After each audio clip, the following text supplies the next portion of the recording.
Hello. Nicola, thank you for joining me for Thank you. episode number 4 of Conversations with a Coach.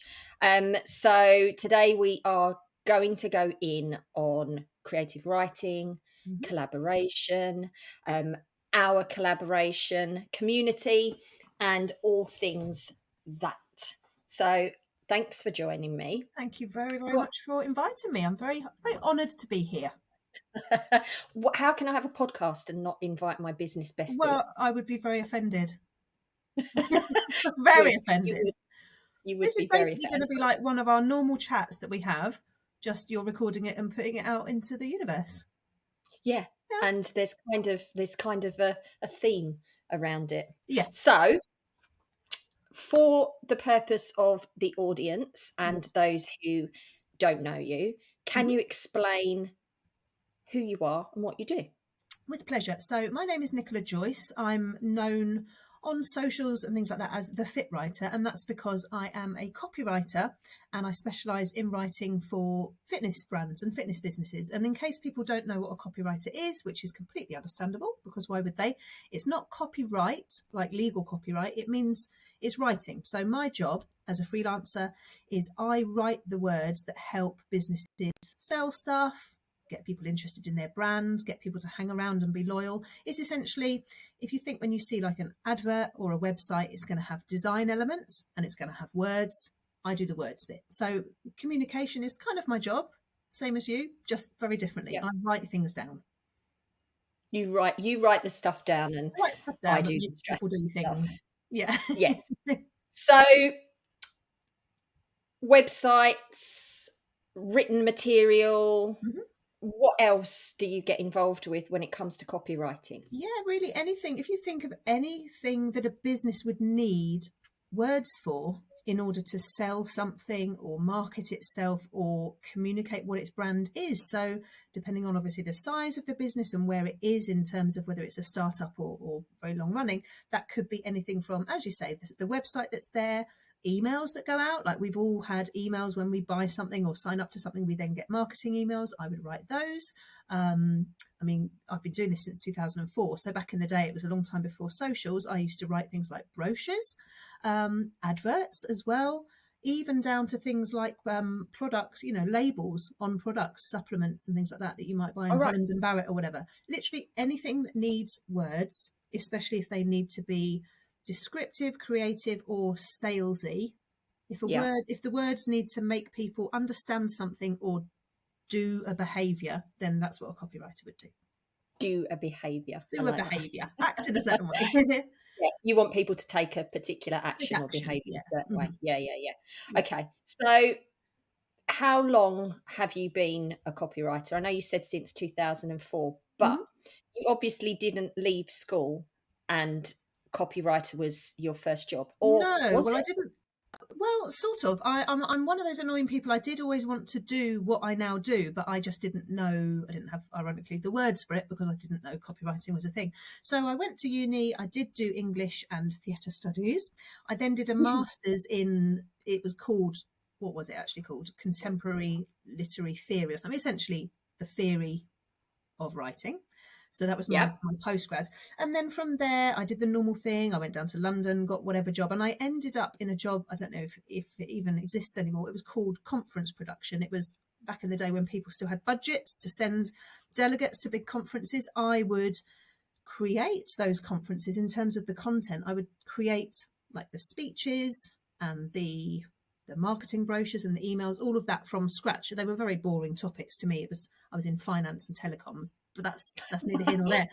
Right. Then I got made redundant, and that was the point that I decided to go freelance. And I'd always wanted to be a journalist because that Right. was the only job I knew that combined that was writing based. I didn't really know Yep. about copyright or anything like that. So I did go freelance and I did become a journalist, writing features in consumer magazines.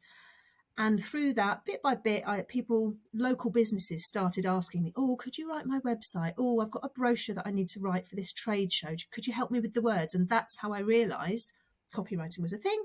Then I did some training, etc., etc. And now, I left the journalism behind a long time ago because it just doesn't Yeah. pay very well at all. And now I only do copywriting and a bit of copywriting coaching, as you know. Yeah. Mhm. So being freelance means Mhm. that you work for yourself. Yes, Um, is that quite lonely? it is. And I think that suits me quite well because I'm that kind of person. But I think you're probably well aware of this, that that can be a risk in itself, right? If we do very well by ourselves, we do very well not really reaching out to people, we work well just in the house by ourselves. I think we need to be more aware than ever that that is a thing, and actually make more of an effort to reach out and more of an effort to connect and find communities, or perhaps lead communities, than if you were someone who found that really difficult. Because if you found it difficult, you'd probably go back into the workplace, wouldn't you? Because you'd Mm. miss it so much. I would not go back into an office if you, well, obviously you'd have to pay me. If you paid me a lot, you'd have to pay me so much money to go back and work, in an agency setting or something like that, because it just wouldn't suit me. But because I live alone. Thankfully, I've got the dog, but I live Yeah. alone. I work alone. Especially since COVID, I don't even go up to London and see clients anymore. So, yeah, I wouldn't describe it as lonely because I don't. That's not how I experience it. But yes, Yeah. it no doubt is. Yeah. So is there like a freelancer community Hmm. online, and Definitely. offline? Is that how do you find each other? Yeah, it's funny. I think I don't know whether I've come to it late or whether it's something that's just developed recently. But lockdown again definitely made people seek each other out and come together. I mean, there's always been a community on Twitter. I know you're a big fan of using Twitter as well. My main reason for using Twitter is as a community, to find, just to have little conversations with people. Um, excuse me. But there are Facebook groups, like dedicated Facebook groups, like freelance people or freelance copywriters. But in, I think it was in lockdown, a lady called Sophie brought the Freelancer magazine out, which is a Yeah. beautiful magazine dedicated to mostly creative freelancers, but any freelancers really. And that, for me, was a great way to find the freelance community. From that, of course, you connect with people on Twitter. There's live events, there's virtual events. So it is out there if you want to find it. It's easier now to find it than it was. I would Yeah. say probably 5-10 years ago, it was pretty difficult to find events and organized things. Certainly you could reach out to people and have individual conversations, but it wasn't very easy to have, co-working events online and things like that. You can find those now. So when people are obviously working at home by themselves and they Mhm. want to become part of a community or collaborate with someone, um, I know this isn't the case because it's something that I've done with a great deal of success. But there's the fear that if you become involved in a community where you all do the same thing, Mhm. it's competitive and you don't want to be fighting for the same kind of work, Mm. or you don't want people to be judging your style of work or the quality of your work. Yeah. How can people, if that's a worry or a fear for some people, Mhm. is that actually a reality? Does that happen, or do you find the opposite? I find the opposite. I mean, I have never had that happen, and it's not something I've ever worried about. I don't know why. Maybe I'm confident or maybe I'm naive. I don't know, but that's not something I've ever experienced. Certainly, the copywriting communities that I'm in and the freelance communities that I'm in are just supportive. I think it's partly, it helps that I've got a very distinct niche. I'm a copywriter for fitness businesses. I mean, it might extend out to health and well-being, but pretty much fitness. So that's quite a tight niche.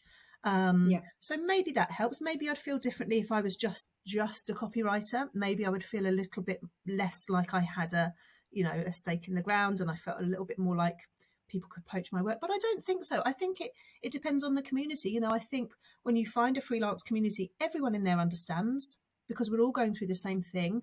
Um, Yeah. no one wants their reputation to be ruined, which it would be, if you were the sort of person who just came into these groups and stole people's work or talked badly to people, you wouldn't last very long, would you? I think people generally want to be supportive. They want to give advice. I've never got the impression that people feel that giving advice diminishes them. Mm. Do you know what I mean? I just get the impression that people feel that by giving advice, they're spreading the power rather than diminishing Adding their own value. power. Yeah. Yeah. Adding value. Yeah, and I think I've had the same experience Mhm. in community groups, but also within my own industry. So Yeah.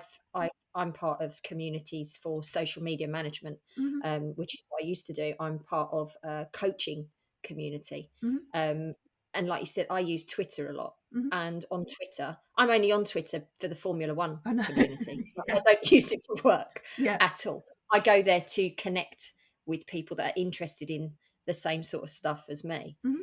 So I think, yeah, definitely you can find so many avenues for collaborative work within Yeah. communities, And I think online and offline. yeah, and I think if what you said, I think if people do have those worries, I would just say be confident that firstly that you do offer something different, because you do. Even if, I mean, there are loads of other fitness copywriters out there, but none of us are the same. Absolutely, we're not. We don't offer the same thing, we don't do it the same way, and we're not the same people.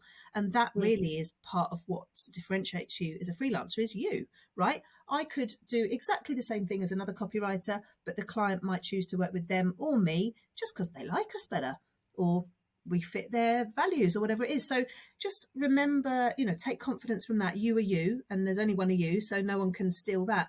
And I can't remember what the other thing I was going to say. I think it just comes down to confidence. Just be confident that you do offer something different.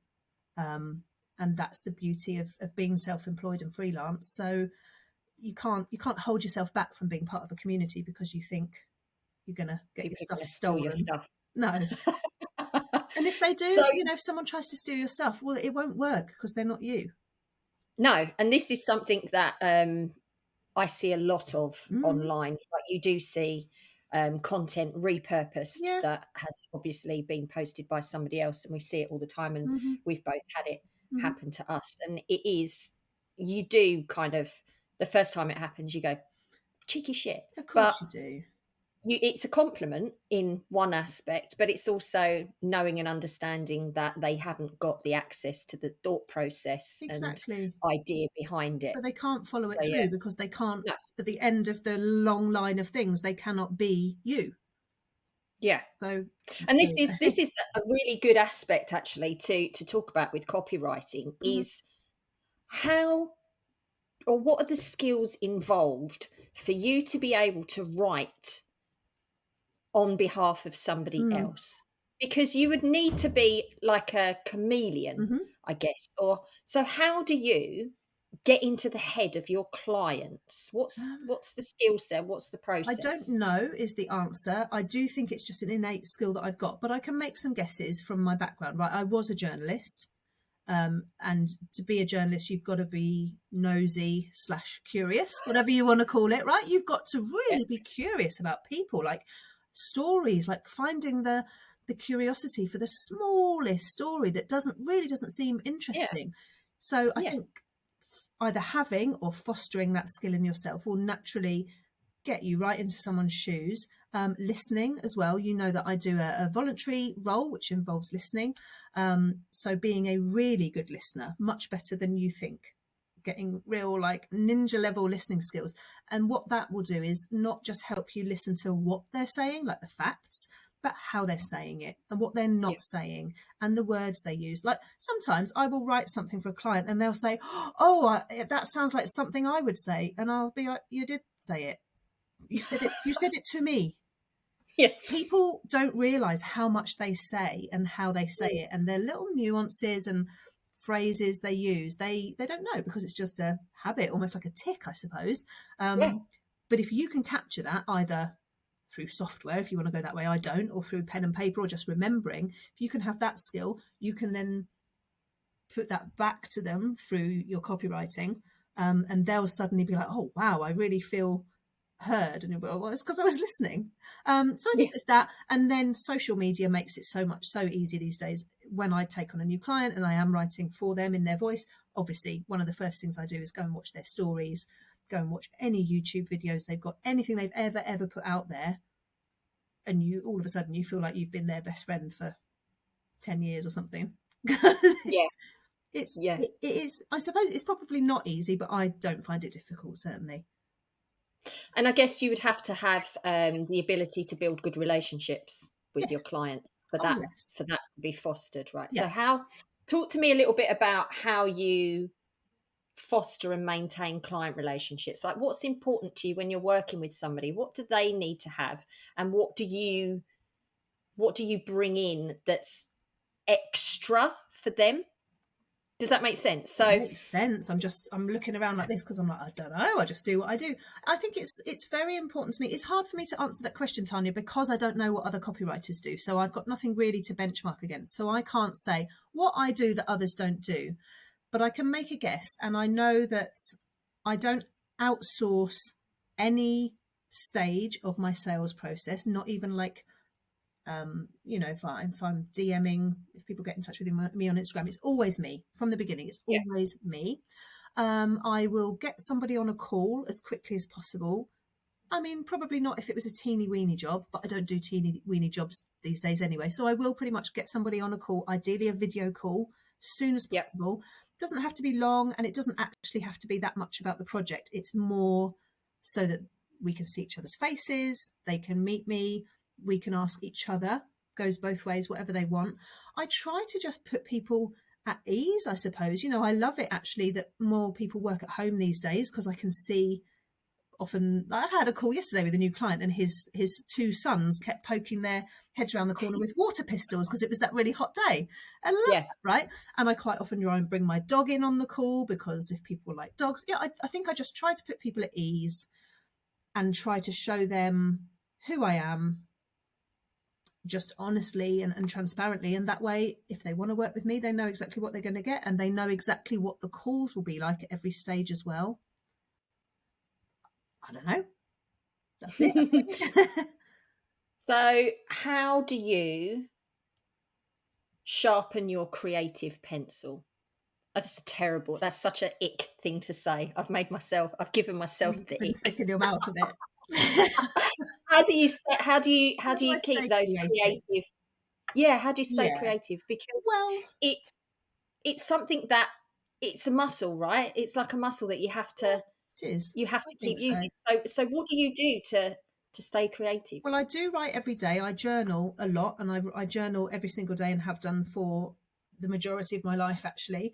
So that is a writing practice, and that's obviously by hand. And there is some research which tells us that writing, by hand, pen on paper, does something to your brain. I don't know what it is. I'm not a scientist, but it's very different to typing. So that Yeah. does something.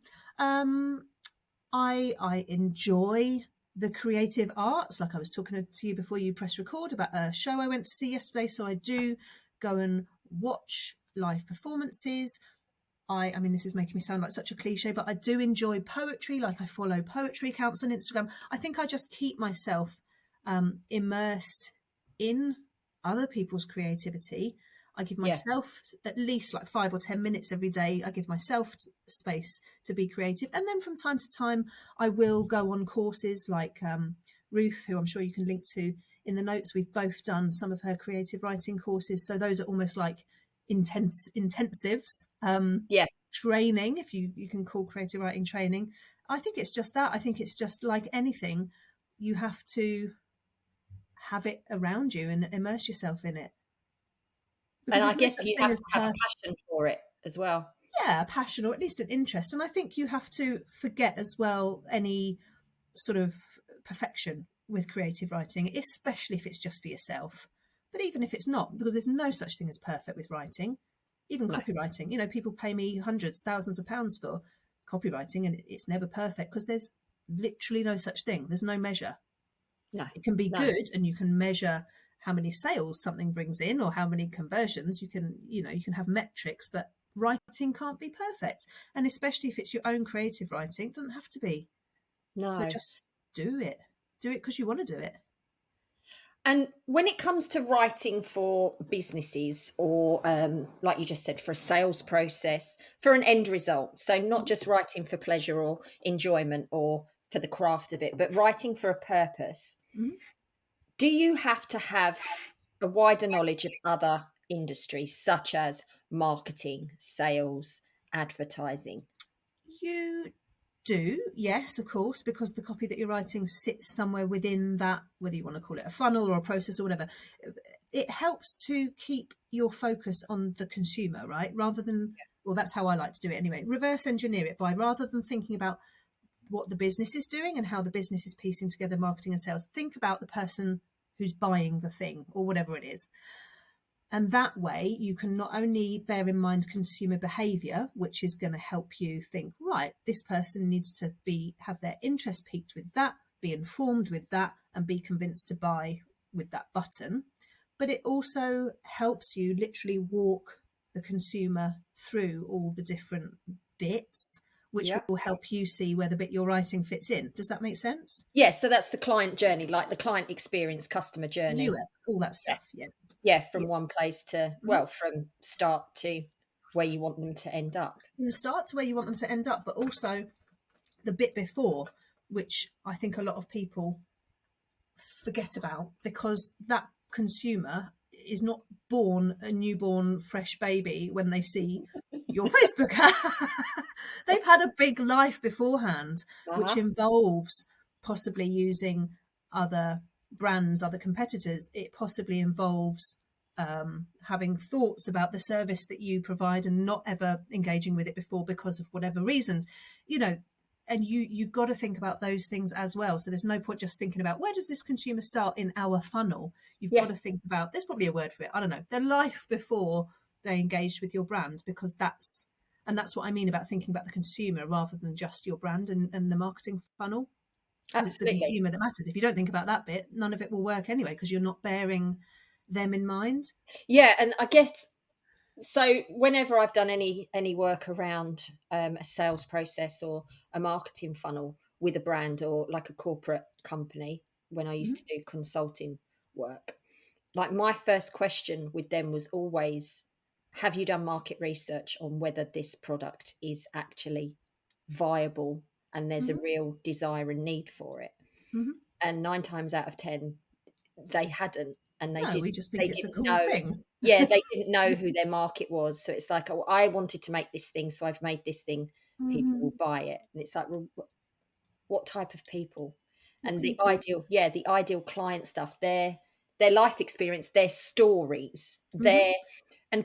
this comes back to community, because I think it was Dan, the guy who owns Wit London, the CEO of Wit London. Oh I yeah. saw a Mhm. reel that he'd done the other day, and he was talking about, if brands now don't build products and services around a community, Mhm. they're likely to fail.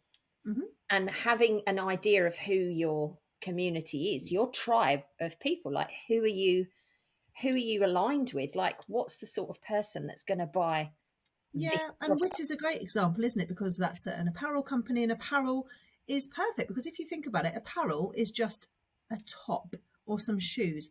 Why? Who cares? Or Why would wristbands we or care? something? Yeah, Or anything, you know? Why would we care about one t-shirt over another t-shirt? yeah, There's really very little to differentiate them, really. So, of course, what matters to you is, when you have Wit written on your front, or any of the others written on your front, what does that mean to you? yeah, yeah. Why would you be proud to wear that? It's the What identity. is the meaning? What's the identity and the story? Yeah, and that of course comes down to the community, the world you suddenly feel part of, and all the things around that. So he's absolutely right. Of course he's right. I'm not anyone to tell him what's right or wrong, but I concur that yes, brands that build community, whether that's online. I know you love Innocence movies. They're brilliant, aren't they, with Yeah, creating a community, and they have events, or whether it's live events, or obviously with the sport industry, whether they have, you know, classes or events or races or whatever.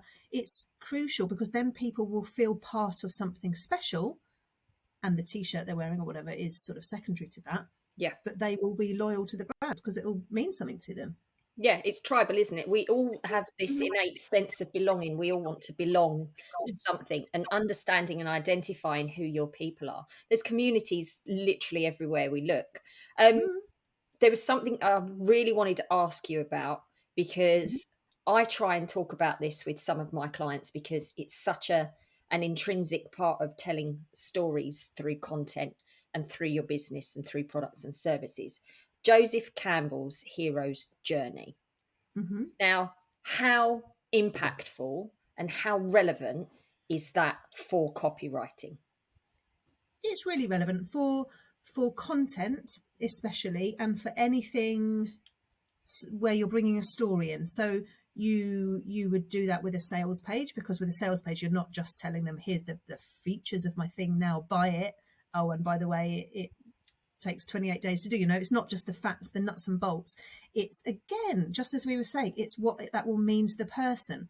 This service, this product will take you from this place to this place, and along the way, and this is the hero's journey, along the way you might encounter this, and then you'll find this person who will lead you forwards, and then you will risk losing this. It's that. I mean, I can't remember all the stages of the hero's journey right now. I think there's 12 stages or something, but whoever's listening to this should Google it. It's very interesting. And then it's one of those things that once you see it, you can't unsee it, because next time you're watching a film with your kids, it does tend to be those sort of kids family movies, things like Lord of the Rings, things like Harry Potter. You'll just be like, hero's journey. Yeah. It's all about taking a plucky hero from his world, where he's either misunderstood or unseen or striving against the odds, taking him from there, and something compels him on this journey, and along the way he'll meet this risk and this barrier, but he'll also meet this person who will help him, this wisdom, this knowledge, and then he goes through a few more circles, and then he arrives back at the place he started from, like wiser or leaner or fitter or stronger or whatever it is. So no, it's one of those things, it's really interesting to look into. And it's not as complicated as it looks. When you look at it, you think, oh my God, that's big, and there's 12 or 15 stages, whatever there are. But actually, it's quite easy to bring it into your copy, especially, like I said, if it's something that's story-led. It's brilliant for customer case studies and testimonials. Brilliant framework for writing the kind of before, then what happened after. Where were the struggles? Where was the wisdom? Where was the change? And it's so powerful, because that's why movies use it, right? Movies and books and adverts, even, they wouldn't bother using these frameworks if they didn't know that it got us right there. It must be some sort of so I reckon the John Lewis Christmas ads are based on it, on an around. Of course they are. And I know that all the Pixar films are based on a hero's journey. So anything that you're like, why am I so quickly sucked into this? That'll be why. Excellent. Why am I rooting for this character I've only been seen for 3 minutes on the screen? And something that is not necessarily one that you would identify with. 100%. So what's the Turning Red, the latest Disney Pixar film, which is about the red panda? And it's about a teenage girl who's going through hormonal changes and the relationship with her parent. And like my 8-year-old stepson, like, he loves it. Now, he has nothing in common with a teenage girl who's about to get her period. Like, he doesn't, but he can understand the family dynamics, the school dynamics, and to him. And it's like his favourite film. So it pulls you in and it sucks you in. So you've mentioned a couple of times about your volunteering work. So tell us about that. What do you do? So I am a Samaritan's listening volunteer. I've done that for a long time. I started in 2006. I have had some time off, because obviously, as you could appreciate, with something like that, when your cup is not so full in life, then you're going to take some time off. So I've had periods of time on and off with it, but I've pretty much done it all the time since then. And that, I mean, I assume people know about it, but maybe not. It's essentially a crisis line, but you don't have to actually be in crisis to ring. It's not the suicide line. That is the remit. It's for people who want to talk about suicidal feelings or want to talk about wanting to take their life, but you don't have to be suicidal to ring. Just in case anyone's listening and taking this on board, it's a free number and it's open 24 hours a day. The only criteria, I suppose, you need to meet to call is that you've got some big feelings that you want to talk about. That's it. They don't have to be any one or other feeling. You just have to feel that it would benefit you to talk about what's in your head. Yeah.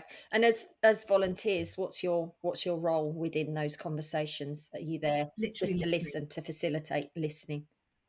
Yeah. So I don't actually know how much I'm meant to say and how much I'm not. I don't know, but I don't think I'm giving any state secrets away by saying that we don't give advice. Yeah. We're not like the citizens' advice. Like if a caller says to us, "What should I do?" we certainly don't say, "Oh, I think you should do this." Like we do not say when that happened to me, Yeah. I did XYZ. We also don't say, "I really think you should do that." Of course, we can say, "Have you thought about blah?"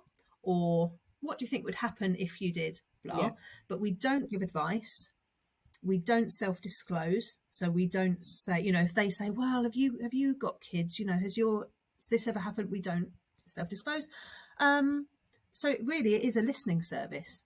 Obviously, we're not silent on the end of the phone. We don't just go, mm-hmm, mm-hmm, mm-hmm. Yeah, of course. We talk, we have a natural conversation, but it's essentially a listening service where the person can get out what's in their head. And quite often, just by talking to somebody who's completely impartial and non-judgmental, quite often the person will sort of untangle the Yeah. knots a bit themselves. Yeah.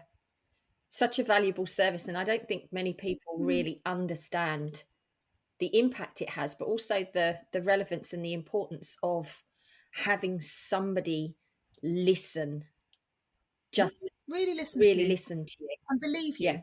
I mean, that's one of our rules as well, is you believe the Yeah. caller. I mean, you can come off the phone and wonder if you want, but that's whatever. You certainly, when you're on the call, it doesn't matter what they say has happened, or because we do have quite a lot of mental health callers as well, they can tell you any weird and wonderful thing. You meet them where they're at and you ask them how they Yeah. feel about that. You don't challenge them on what their reality is. And that's really And powerful. Yeah, that's such a powerful thing, because having gone through some coaching experiences, working with therapists, and mhm. um, just general conversations with mental health professionals, the ability to listen is actually not as easy as we think. Like, you can hear what somebody's saying. Like, Mhm. if your hearing is working fine, you can sit and you can listen. But a lot of the time, we're not actively listening. And It's active listening, yeah, exactly. we're listening to respond or to fix or to Hmm. shut them up. Sometimes it's like, To shut them up, yeah, to fix, or to say the thing that you want to say, regardless of what they say. Do you know what yeah, I mean? Quite often people listen in order to say the next thing they want to say. So yeah, just plain old listening is, I don't know if it's difficult. The thing I like about Samaritans is that we don't give mm, advice. I think if we did, I think I would find it more difficult because I'd feel a more of a pressure, yeah, ironically. That might be weird, I don't know, but I find it quite freeing to know that I don't have to fix anything. And I mean, obviously, our remit, I can't remember what our sort of actual strapline is, but it's something about um, hoping for a world where fewer people die by suicide. So obviously, that's what we're aiming yeah, for. But it's not our responsibility. We're not there to fix. We're not there to save like the emergency services. So yeah, another thing people might want to look up if they're that interested is the Samaritan's listening wheel. And again, I should be able to say this off by heart. I can't. I think it's got 6 sections. It's things like reflecting. So reflecting back what someone said, that simple thing. Again, a little bit like what I said with clients earlier, where I write the thing they told me and they're amazed that I remember. yeah, It's just that. If you can reflect back, you've shown that you really have listened, and you haven't just listened to what they've said, you've listened to how they said it and the feelings that they conveyed. yeah. And that's the being seen, being heard, and being understood element of active listening Yeah, that Kathy McDonald and Ruth. exactly. Kathy's course was so useful to me with Samaritans. And I mean, when did I do So I that? did it It two was during years ago. lockdown, So it wasn't must it? have been like the same for you, because you did it just after. 2 3 years ago. So I'd been doing Samaritans an awfully long time since then, and I'm not sure it changed how I do anything at Samaritans particularly, but it just gave me an extra level of listening. I was just able to hear. I was like, aha, they're really talking about that. Yeah. Or the lack they're feeling is that. Yeah. And being able to express, whether it is through a conversation or through the written word, you have to be able to understand other people's perspectives to be able to do that and give that Absolutely the impact and credit Yeah. it deserves, right? Yeah, I mean, it helps with copywriting, I guess, in that not only do I have such a wider exposure to human stories, and by that, please don't think I mean that I use Samaritan stories and think, no, it's not what I mean at all. I just suppose by hearing so many people's sometimes everyday struggles, because honestly, they're not all like 10 out of 10 crisis, not at all. They're usually in the middle. But just by having such a wide exposure to how different people feel and experience things, that just gives me a much wider viewpoint of the human experience, I suppose. And then the other thing, I suppose, is just having access to so much more language, how people explain their emotions and their thoughts and feelings, because, sad is one thing, but there's a million ways to be sad, isn't there? And I use the feelings wheel or the emotions wheel with my clients to get them to manage big feelings and emotions, even with. And I use it. See, so you use it to help them manage it, I suppose, to help them bring them in and get them into some sort of sense. I use it with my copywriting clients to help them unleash them, I suppose, to help them get them bigger, because it's like, okay, when you're writing, you don't want to just say happy, sad. Go deeper, go more specific. Nice. So this is nice. Nice, good. Yeah, exactly. But by me, it's so powerful, isn't it, to be able to name things? Yeah, to put a label on an emotion and a feeling means that, from a coaching perspective, that you can create an awareness around what that means, what that feeling means for you, where it might have originated, and why it's become a theme for you. Sometimes a positive theme, quite often a negative theme. But if you've carried this idea of anxious as your overriding emotion, and then when you dig into it, it's actually uncertainty or fear or disappointment, it can be really revelatory for some people to go, oh shit, like there was me thinking I was just angry, but I'm not. I'm in resentment, and resentment stems from unmet expectations, disappointment, all of those things. Absolutely. So language is and it's not an easy thing to do. It's not easy, and I think to acknowledge that is important, because I'm having some counselling at the minute, and most of the conversations are fine, in terms of when she asks me things, I'm like, yeah. But sometimes she'll ask me something, and it is usually around naming emotions, ironically, and just sometimes it takes me a while to go deeper. It will be exactly as you just described. Oh, it sounds like you're sad, whatever. Where does that come from? And I'll be like, oh, I don't know. And even with my sort of working knowledge, I suppose, of words and language, it's really quite hard. And I guess that is, like you say, because we get so used to saying for so many years, I'm this, I'm that. We don't explore it any deeper. We get stuck on that definition, which might not even be accurate anyway, and we certainly don't look at where it comes from. And sometimes we powerful. inherit that from other people. Like, we're told that we're overreacting, or we're told that we're dramatic, so we adopt somebody else's label and identity and live that out without ever really stopping, creating an awareness of, am I that? Does that feel like mine? Does that belong? Do I even want to have that as my identity? So emotions are feelings that, language around emotions is like, that's my love language. I'm very passionate about emotions and feelings and expression. You should pop, I don't know if you've talked about it before in any of the previous episodes, but you should pop the Brené Brown book Atlas in the of links. the Heart. Atlas of the Heart. So that is something I love, because if I'm talking to a client about a particular emotion, having Atlas of the Heart as like a reference book for me to explain what that definition might be and how it might show up and what other things are grouped around it, can give massive insight into the origin of feelings and emotions, but also explains behavior and responses to certain things. But yeah, Yep. it's a bloody brilliant book. It's also really beautiful. Like, it's such a I beautiful was going to book. say, and it's a It's like a coffee beautiful table book. book Yeah, for it therapists is. Yeah. almost. Yeah.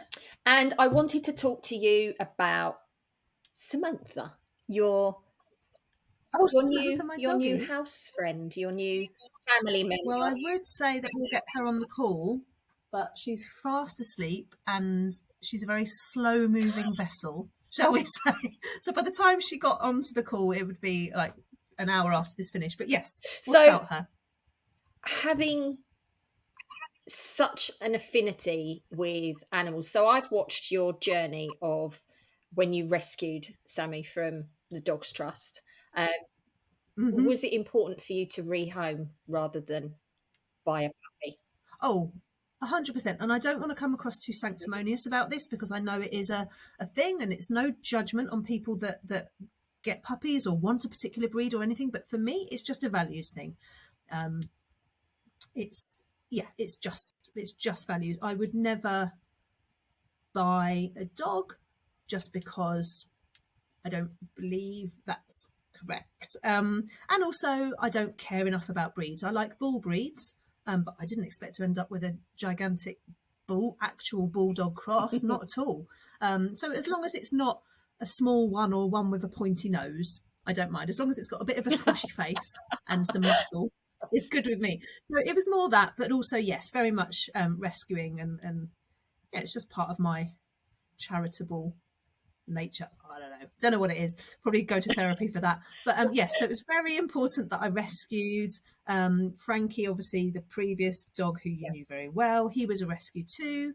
I've only ever had rescue dogs, and she's gorgeous. Like, I saw you posted her glow up, so how she was when she was that glow up broke the and internet. this is the other thing as well about expression. Her glow up when she was first taken into the Dogs Trust, when she had to leave her previous family, and you can see like her expression, how just bereft, so stressed, and you can, and then looking at her now, confused, the comparison, and just it's so obvious how you've nurtured and brought out her inner expression as a dog, because dogs do have like expression, and especially bulldogs, yeah, they do.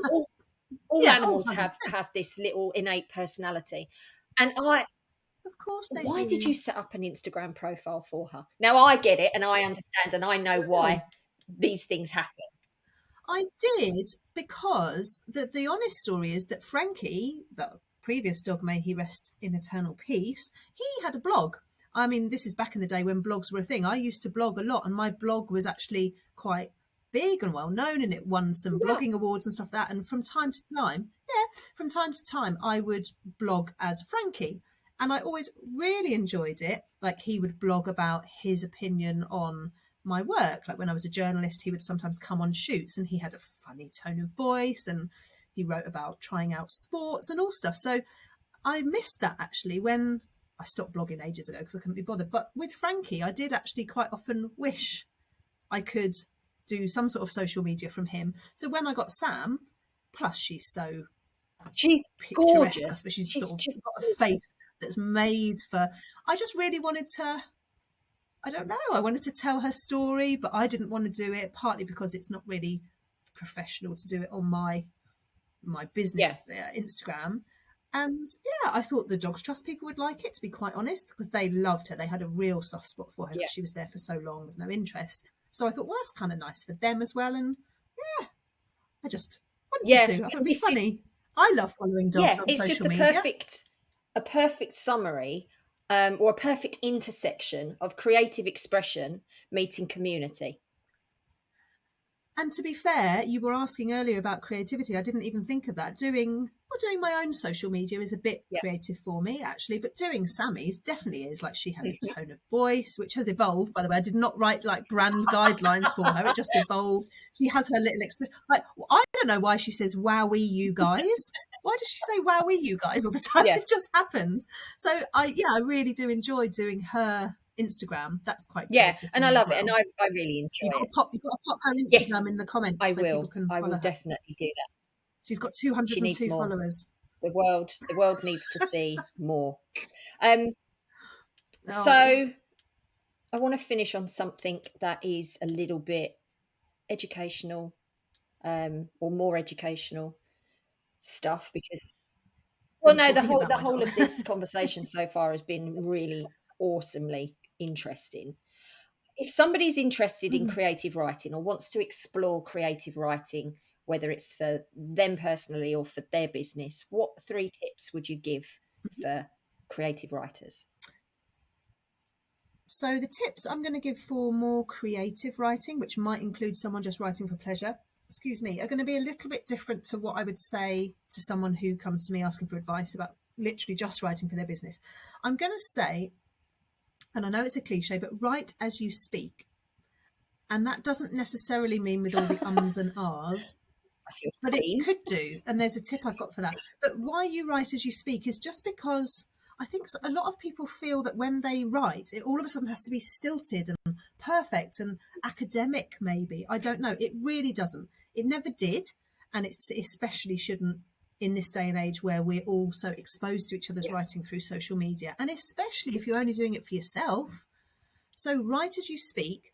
And that can either mean just getting on with it and free flow writing, or if you are doing it for your business and you want to make your emails or your social media captions more what's the word, colloquial, more in your tone of voice, a way to do it if you're really stuck and you really don't know how to start is transcribe something. Either find an old video that you've done or just record yourself talking like this to a friend, something that you're passionate about, transcribe what you wrote, and then obviously take out the ums and ahs and polish it up a bit.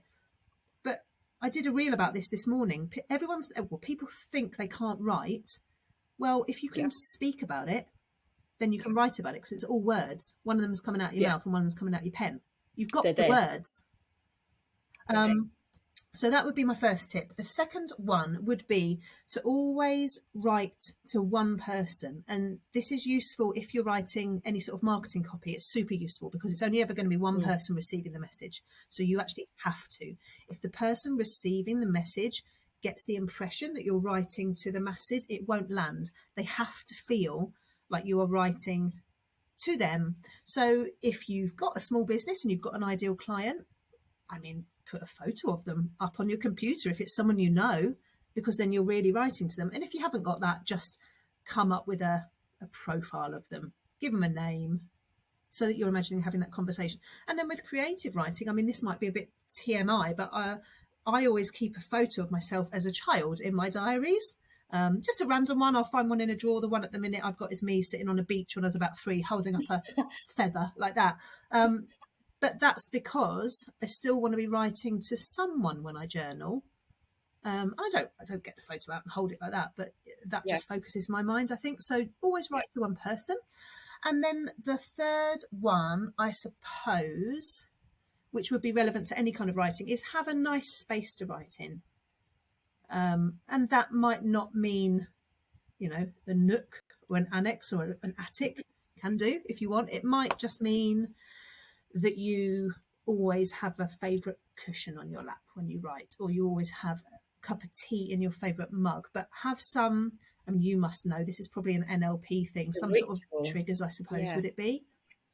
Yeah, some sort of ritual, just that gets you into whatever writing means to you in your head. It doesn't have to mean om with candles, but whatever it means for you to be like, you're taking a pause and now you're going to do your writing. Just have some sort of simple ritual that means you're now in that space, whether it's a physical space in your house or a space in your head. And because what that does is that allows a transition from one emotional, physical, mental state into another through rituals and triggers. It's like when you get up in the morning and you put your gym kit on and you have a protein shake, it puts you in the mindset of I'm going to train. It prepares you. Absolutely. Or if you had a uniform for something and you put your uniform on, or case in point, when I go to Samaritans, the minute my lanyard goes on, I'm like, Yeah, and a lot of people don't probably realize that they have those rituals in place. Even getting up in the morning and standing next to the coffee machine and putting the coffee machine on, that is a ritual. That is part of your routine and habit. And yeah, it does. It transitions from one state to another. So where can people find you, Nick, to learn more about you or to inquire about working with you? Absolutely. And I guess it's important because I don't know exactly who is listening to this, which is absolutely against what I just said about talking to one person. But it's important that people know that, yes, I can write for you as a copywriter, but I also do coaching. So if you want to become a better writer yourself, you can get in touch. So the best place, I suppose, is Instagram, and I'm at The Fit Writer. If you're not an Instagrammer, I'm also on Facebook. I've got a new website. Oh, wow. Did I tell you I finally finished writing my own website? Oh my God, it took me so long. I sympathize so much with people now. So soon my website will be up, and I think that's going to be The Fit Writer, or it might be Nicola Joyce. Not sure. That old blog is still up if you want to Google thefitwriter.wordpress.com and read some of my dead dogs. I love how you've done this for us. Very funny. Yeah. From beyond. But yeah, the best place is Instagram. And I guess if anyone's listening to this, chances are they're linked to you on social media. So if you can find Tanya, you can find me. Yeah, we like Anton Deck. Except like today, we're on the wrong way round. The wrong way round. That's what this studio does. If people want to learn more about copywriting and creative writing, who do you recommend? Like what books, what authors, what podcasts, who would you recommend people look to get started with this? I'm just going to bring up my own Instagram because I wrote a post about this recently. Whilst I'm doing that, I will obviously link people to Ruth Coates, who you and I have both done some work with. She calls herself therapeutic writing, doesn't she? Because she is a therapist, but also a creative writing expert, I suppose. So definitely Ruth. She runs long courses. She runs one-off things on random Sundays that you can dip into, sort of 90 minutes guided. And it is a bit of therapy because it's sort of a deep dive, but it's also creative writing. In terms of who would I suggest for writing, I've got so many copywriting books, and I'm happy to recommend some if people want to get in touch. Yep. I love Stephen Pressfield around, what does he even write about? He does write about writing, but it's not really that. He writes about the art of being creative, I suppose. He writes a lot about getting over your own barriers and procrastination and things like that. So I would seek him out. I mean, to be honest with you, there's loads. So I'll leave people with those two, Ruth Coates and Stephen Pressfield books. And if people want any more, get in touch, and I've got a library that I can recommend. Ruth is actually episode 2. If you're listening and you want to learn more about Ruth, go to episode 2 and have a listen to that. And she details at the end of that episode where you can get in touch with her about her therapeutic writing courses. Awesome. Thanks so much, Nick, for coming on and chewing the fat with me and giving us an insight into your creativity, your take on community, but also giving us the stories of what make you you. I really appreciate that. I had no idea. Thank you. I had no idea you'd won awards for a blog that Frankie actually wrote. So very long ago, and I'm going to go check that. It's worth a mention. I'll do. Awesome. Thank you so much, Nick, and I really appreciate you being here. Cheers. My pleasure. Thanks everyone for listening.